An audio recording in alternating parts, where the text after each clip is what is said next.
Nagsalita na si La Union Congressman Paulo Ortega kaugnay sa alegasyon na pinambili ng boto ang mga kickback sa maanumalyang flood control project sa kanyang lalawigan. Tikom naman ang isa pang congressman ng La Union na si Dante Garcia. Narito ang exclusive agenda report ni Dobby de Guzman. Ipinagkibit balikat lang ni La Union 1st District Congressman Paulo Ortega ang aligasyong talamak ang vote buying sa La Union nung nakaraang eleksyon dahil sa kickback sa flood control projects. Wala po akong issue sa district ko ng vote buying nung nakaraang eleksyon. Siyempre po, normal po sa politika na magbabato sila ng accusations. Base sa sumbong sa Pangulo website, pang-14 ang La Union sa mga lalawigan na may pinakamaraming flood control projects. Sa distrito ni Ortega, halos 2 bilyong piso ang nailaang pondo.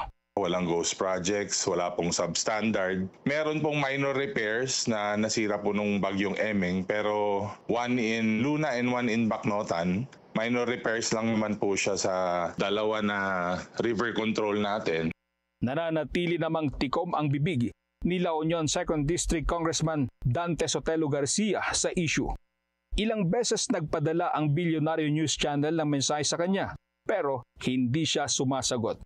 Base sa sumbong sa Pangulo website, higit 9 bilyong piso ang pondong inilaan para sa mga flood control project sa distrito ni Garcia.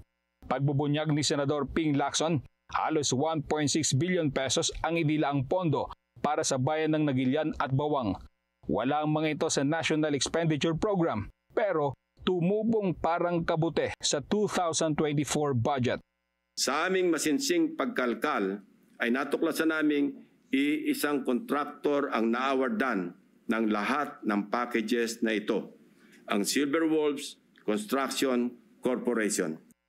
Base sa Securities and Exchange Commission registration, ang Silver Wolves ay nakabase sa Lapas Abra at pag-aari ng isang Moises Tabukol. Ang MG Samidan Construction na isa ring natukoy na sangkot sa ghost projects ay mayroon din mga proyekto sa distrito ni Garcia. Bakit wala pong nagre-reklamo? Wala nagre-reklamo dahil takot sila lahat sa kanya dahil nga yung reputasyon niya. Naniniwala mga taga-La Union na ito ang pinanggalingan ng pinambili ng boto sa nagdaang halalan. Nasa 5,000 piso raw ang bayad sa bawat botante ng La Union noong nakaraang eleksyon. Para sa Agenda, Dobby de Guzman, Billionario News Channel.